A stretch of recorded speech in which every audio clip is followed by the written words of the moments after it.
Hello students, आज की class में हम डिस्कस करेंगे oogenesis के बारे में। अब तक हम लोगों ने फीमेल रिप्रोडक्टिव सिस्टम के सारे पार्ट्स को डिस्कस किया और लास्ट क्लास में मेमोरी ग्लैंड के स्ट्रक्चर को डिस्कस किया हमने। और आज की इस क्लास में which is the last part regarding the female reproductive system, इसमें हम लोग डिस्कस करेंगे अबाउट oogenesis। तो oogenesis it is the process of formation of ovum और एग इन द ओवरी। और ये oogenesis की प्रोसेस के बारे में अगर हम लोग बात करें तो oogenesis taking place in the ovary and it starts in the second month of fetal life. जब गर्ल मदर के वोम में होती है तो उसके जेस्टेशन पीरियड के सेकेंड मंथ के दौरान ही oogenesis की प्रोसेस उसकी ओवरी के अंदर शुरू हो जाती है। तो ओवरी के अंदर बहुत सारे सेल्स होते हैं। हम लोगों ने ओवरी के डिटेल स्ट्रक्चर को देखा था अपने प्रीवियस लेक्चर्स के अंदर। तो ओवरी के अंदर there are so many cells, stem cells, which will call ovum mother cell,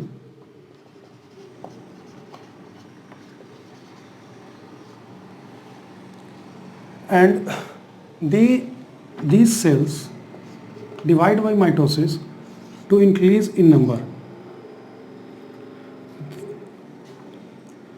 These are type A oogonia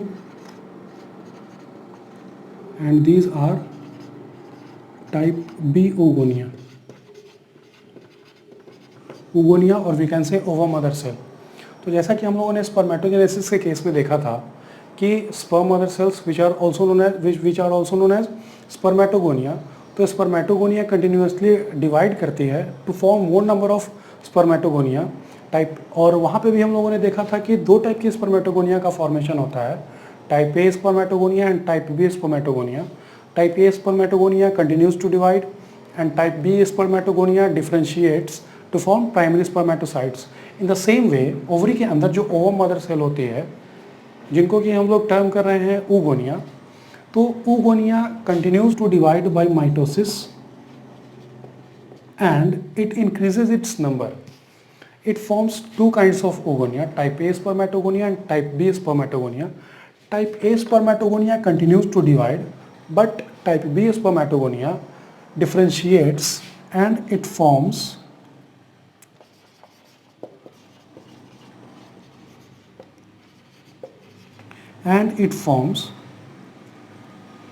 primary oocyte, differentiates and it forms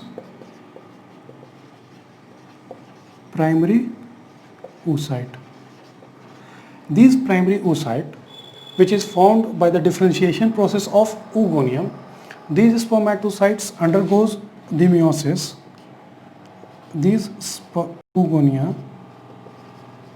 undergoes meiosis 1 and gets blocked at the prophase 1। जैसा कि meiosis के बारे में आप लोगों को पता होगा कि meiosis जो होती है वो दो स्टेजेस में होती है, meiosis 1 एंड meiosis 2। फिर meiosis 1 के इवेंट्स के बारे में हम लोगों को पता है कि वहाँ पे प्रोफेज 1 होती है, मेटाफेज 1 होती है, एनाफेज 1 होती है, टीलोफेज 1 होती है।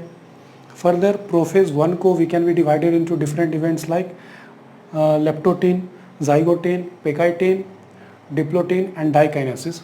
तो ये जो प्राइमरी oocyte है ये meiosis 1 में एंटर करती है, पर इसकी ये meiotic डिवीजन कंप्लीट नहीं होती and it gets block in the prophase 1 stage. और प्रोफेज 1 स्टेज में if you talk precisely then it gets block at the diplotene stage.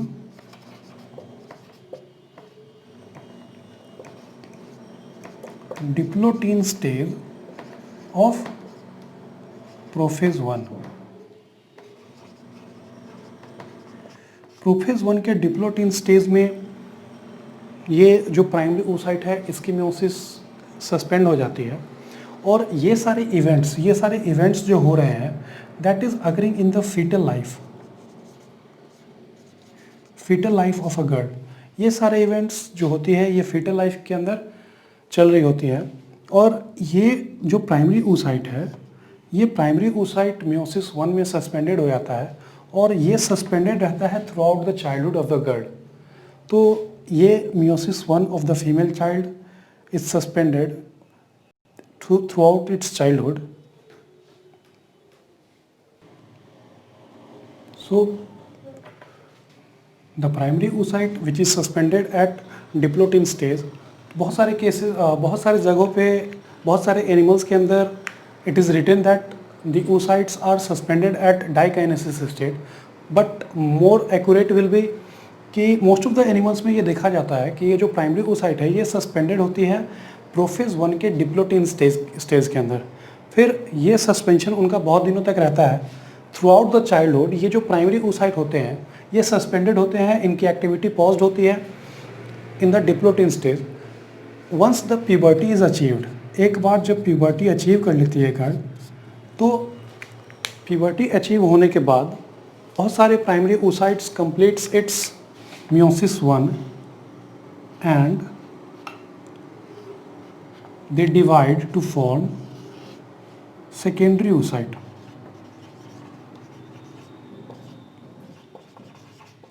तो प्राइमरी oocyte जो कि ओवरी के अंदर प्रेजेंट थे, प्राइमरी oocyte की meiosis 1 स्टार्ट हो जाती है उसकी फीटल लाइफ के अंदर और ये सस्पेंडेड रहती है throughout the childhood. Once the puberty is achieved, this primary oocyte which is suspended at the diplotin stage of meiosis 1 completes its meiosis 1 once the puberty is achieved and it forms a secondary oocyte and a polar body. तो यहाँ पे एक important point आपको याद ये रखना है कि यहाँ पे जो प्राइमरी oocyte की meiosis डिवीजन चल रही है तो यहाँ पे न्यूक्लियर डिवीजन तो इक्वल हो रहा है, मतलब न्यूक्लियर कंटेंट जो प्राइमरी oocyte के अंदर था that is divided into its 2 daughter cells. तो पहला जो डॉटर सेल है सेकेंडरी oocyte और दूसरा है एक पोलर बॉडी। तो यहाँ पे होता क्या है कि जो न्यूक्लियर कंटेंट होती है प्राइमरी oocyte की that is divided equally, nuclear content दोनों को बराबर बराबर मिलेंगी, but the part of cytoplasm which is divided is unequal. तो साइटोप्लाज्म का डिवीजन यहाँ पे अनइक्वल होता है and secondary oocytes gets the maximum portion of the cytoplasm whereas the polar body gets the small portion of cytoplasm। इसीलिए मैंने इसके diagram को यहाँ पे थोड़ा छोटा बनाया है and the secondary oocyte is larger. Further, this secondary oocyte it enters secondary oocyte, it enters the meiosis 2। आप लोगों को पता होना चाहिए meiosis जो होती है ये 2 स्टेजेस में पूरी होती है, meiosis 1 एंड meiosis 2। तो secondary oocytes enters the meiosis 2 और meiosis 2 में इंटर करने के बाद ये सस्पेंडेड होती है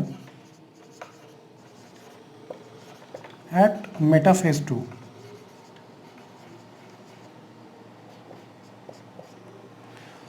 so suppose this one is secondary oocyte। तो अब यहाँ पे 2 कंडीशंस होती है। कंडीशन नंबर 1 ये है कि फर्टिलाइजेशन एब्सेंट,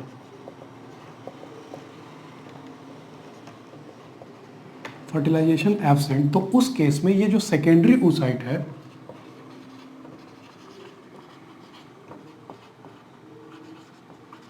oocyte, तो ओवुलेशन के बाद ये सेकेंडरी oocyte रिलीज हो जाती है and it comes out of the body with some blood. Menstrual bleeding के दौरान ये सेकेंडरी oocyte बॉडी के बाहर आ जाती है।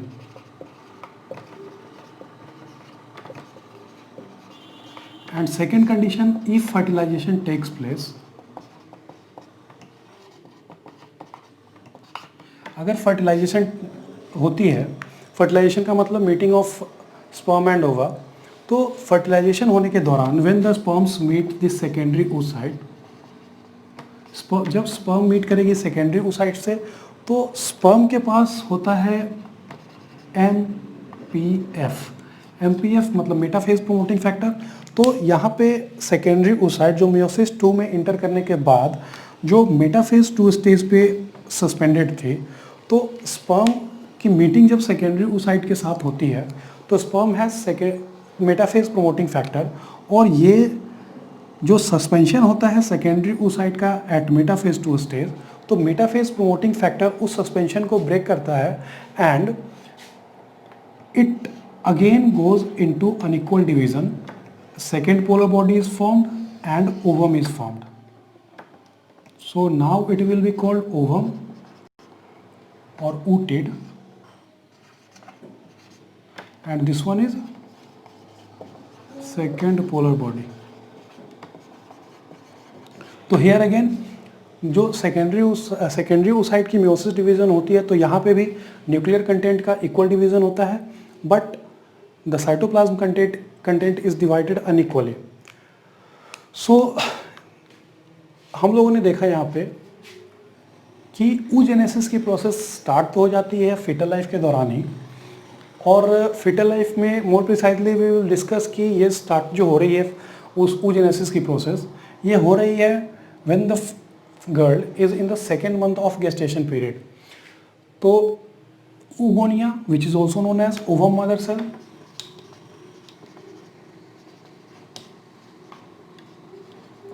तो oogonia increases its number by mitosis division, और फर्दर जो डॉटर सेल्स होते हैं oogonia के, some of the oogonia continues to divide and increase in number.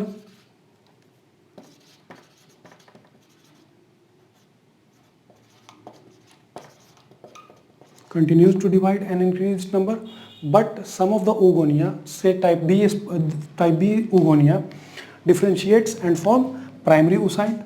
Primary oocyte की formation nearly 7 million primary oocytes are formed in the ovary in the fetal life. और फिर ये primary oocyte which has entered the meiosis 1 वो suspend हो जाते हैं meiosis 1 के prophase 1 के डिप्लोटिन स्टेज के अंदर, और वो सस्पेंडेड रहते हैं throughout the childhood. Once the puberty is achieved, then this primary oocyte completes its meiosis 1 division, और यहाँ पे जो डॉटर सेल्स बन रहे हैं तो साइटोप्लाज्म का अनइक्वल डिवीजन होता है, जिससे एक लार्जर साइज का सेकेंडरी oocyte फॉर्म होता है and a polar body is released. Again this secondary oocytes enters the meiosis 2 and gets suspended at metaphase 2 stage, और मेटाफेज 2 स्टेज पे सस्पेंड होने के बाद इनका दो फेट हो सकता है. If the secondary oocytes comes in contact with the sperm, then sperm have metaphase promoting factor, और ये क्या करेगा, the metaphase promoting factor of a sperm will trigger the meiosis 2 of secondary oocyte, and secondary oocyte will divide, complete its meiosis 2 to form an ovum and second polar body is released. And if the sperm is not meeting the secondary oocyte, then secondary oocyte will come out in the form of menstrual bleeding. Now we will be discuss the structure of ovum. ovum के structure को हम लोग discuss करेंगे अब.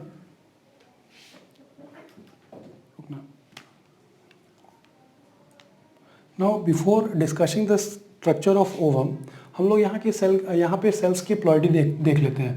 oogonia, these are diploid cell, इनकी ploidy 2n होगी, और जो स्पर्मेटोगोनिया ये सब जो फॉर्म हो रहे हैं ये माइटोसिस डिवीजन के द्वारा फॉर्म हो रहा है, और माइटोसिस को भी कॉल एज इक्वेशनल डिवीजन. सो इनकी प्लॉइडी भी 2n होगी, ये भी डिप्लॉयड होंगे. फर्दर ये जो प्राइमरी स्पर्मेटोसाइट जो फॉर्म हो रहे हैं, these are formed as the process of differentiation in the type B oogonia, और चूंकि यहाँ पे मेयोसिस डिवीजन इन्वॉल्व नहीं है, so the primary oocytes are also diploid. Further हम लोगों ने देखा यहाँ पे कि primary oocyte enters the meiosis, and after completing meiosis 1, ये मियोसिस 1 को कंप्लीट करने के बाद will form the secondary oocyte and the polar body. तो यहाँ पे मियोसिस की प्रोसेस कंप्लीट हो चुकी है, and we also know that meiosis is a kind of reductional division. तो ये जो डॉटर सेल्स बनेंगे प्राइमरी oocyte के मियोसिस 1 कंप्लीट करने के बाद, उनकी प्लॉइडी हाफ हो जाएगी. So secondary oocyte and polar body will have the ploidy as n. Further secondary oocyte इसकी ploidy होगी n, and the ovum which is formed after the secondary oocyte have completed meiosis 2. meiosis 2 के complete होने के बाद जो ovum की formation हुई है, तो it will also have the ploidy n, और second polar body की भी ploidy n होगी. Now we will be discussing the structure of ovum. So now we will be discussing the structure of ovum. तो हमने अभी देखा कि ovum which is formed when the secondary oocytes completes its meiosis 2. Secondary oocyte जब अपनी meiosis 2 complete कर लेती है तब ओवम का फॉर्मेशन होता है. एंड एक चीज़ आपको यहाँ पे ये ध्यान रखनी होगी कि अगर sperm is not meeting with secondary oocyte, तो हम लोगों ने देखा कि secondary oocyte is suspended at the metaphase 2 stage of meiosis 2, और स्पर्म के पास होता है मेटाफेज प्रोमोटिंग फैक्टर. तो जब स्पर्म मीट करती है सेकेंडरी oocyte के साथ, तो मेटाफेज प्रोमोटिंग फैक्टर जो स्पर्म के पास होता है, it triggers the meiosis 2 of secondary oocyte and ovum is formed. And as soon as the ovum is formed, fertilization की प्रोसेस अकर होती है. सो ओवम का जो फॉर्मेशन होता है वो बहुत ही कुछ देर के लिए होता है. So in many cases ovum is also term as secondary oocyte और egg.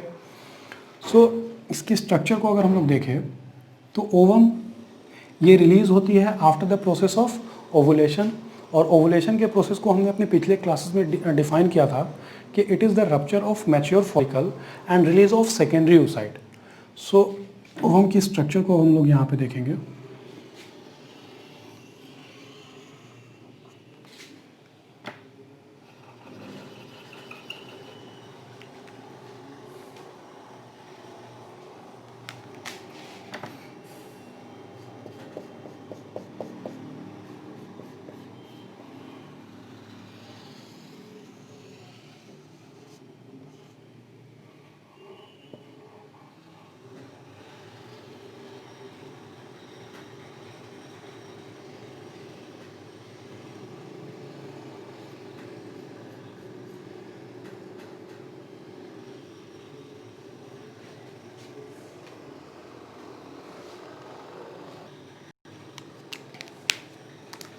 So this one is the egg membrane, and a protective covering around the egg membrane is zona pellucida.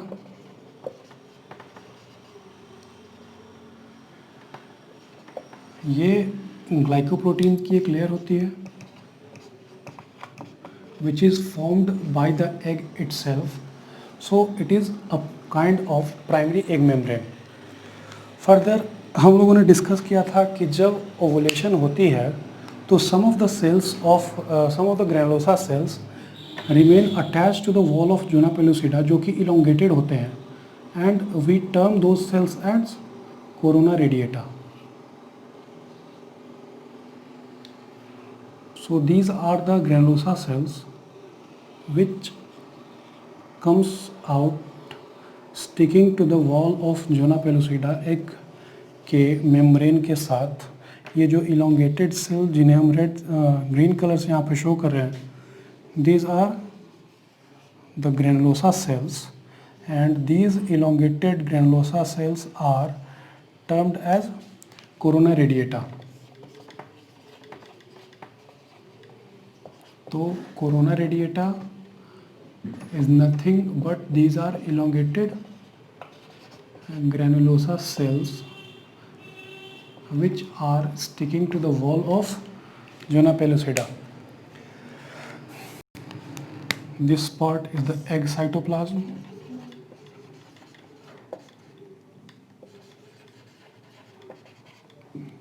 This one is egg nucleus. ये zona pellucida और egg membrane के बीच जो space हम यहाँ पे देख रहे हैं, this space is called perivitelline space.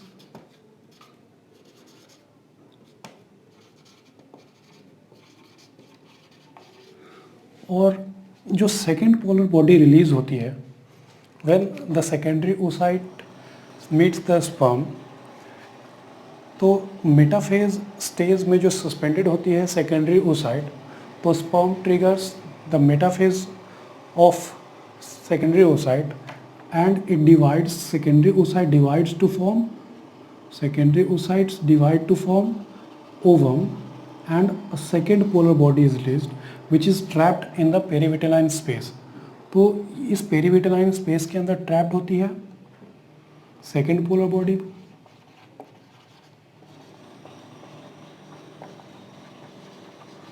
Further egg membrane के inside there are presence of some granule like structure, and these granules are called cortical granules.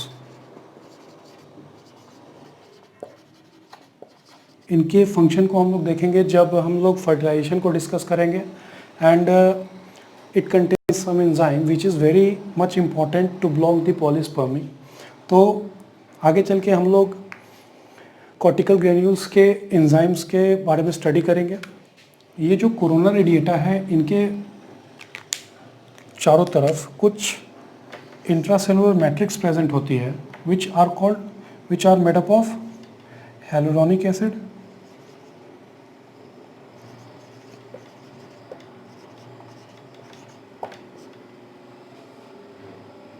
and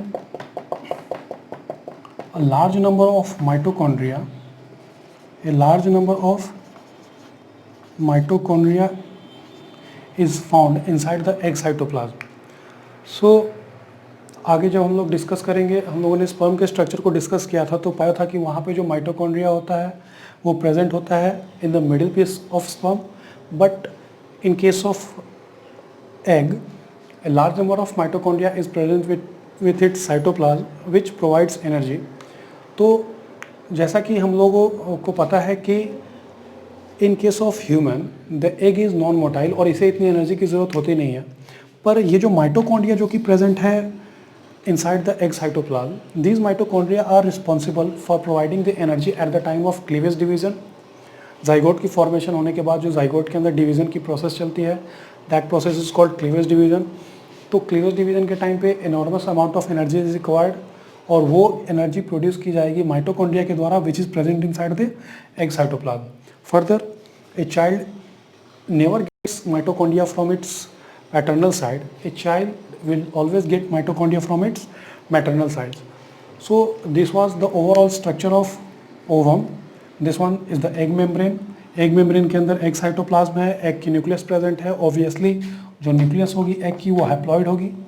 Further cortical granules present है. Cortical granules के structure को हम function को हम लोग देखेंगे when we will discussing about the fertilization events. Egg membrane और zona pellucida के बीच में जो स्पेस प्रेजेंट है that space is called perivitelline space, और जो सेकेंड पोलर बॉडी होती है वो ट्रैप्ड होती है इनसाइड द पेरिविटलाइन स्पेस, जो कि विथ टाइम ये डिग्रेड हो जाएगी.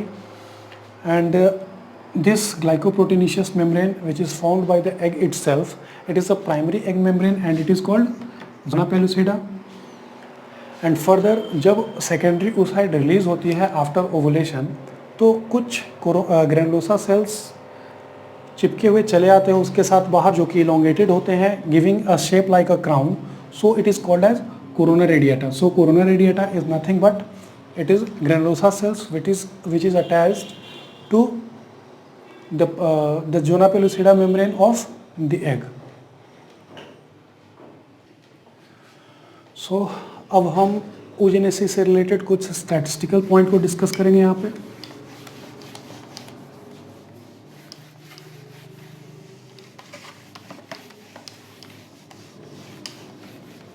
तो जैसा कि हम लोगों ने डिस्कस किया कि oogenesis की प्रोसेस स्टार्ट हो जाती है in the fetal life itself in the second month of gestation period of a girl. तो जब फीटल लाइफ में कोई गर्ल होती है तो there are nearly 7 million oocytes are being formed inside the ovary.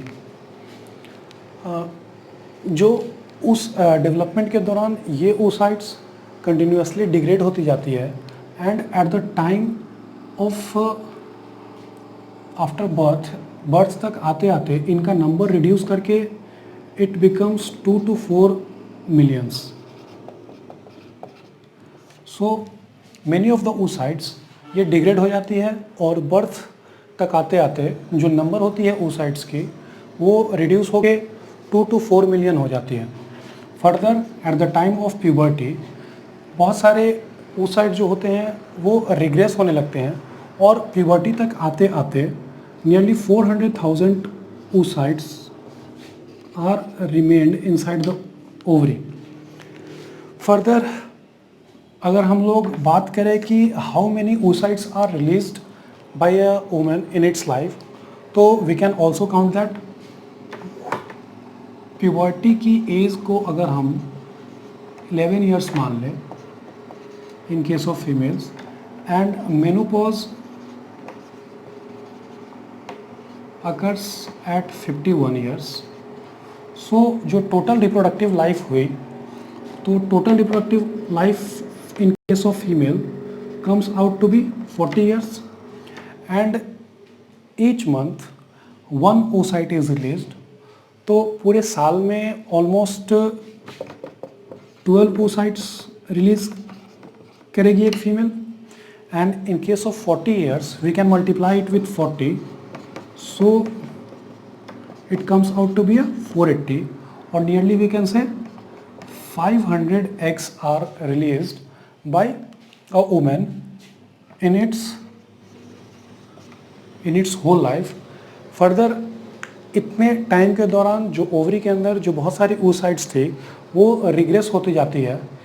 इसी के कारण after 51 years no more oocytes are remain in the ovary, और ये उतना इफेक्टिव नहीं होता है, and female losses its reproductive life।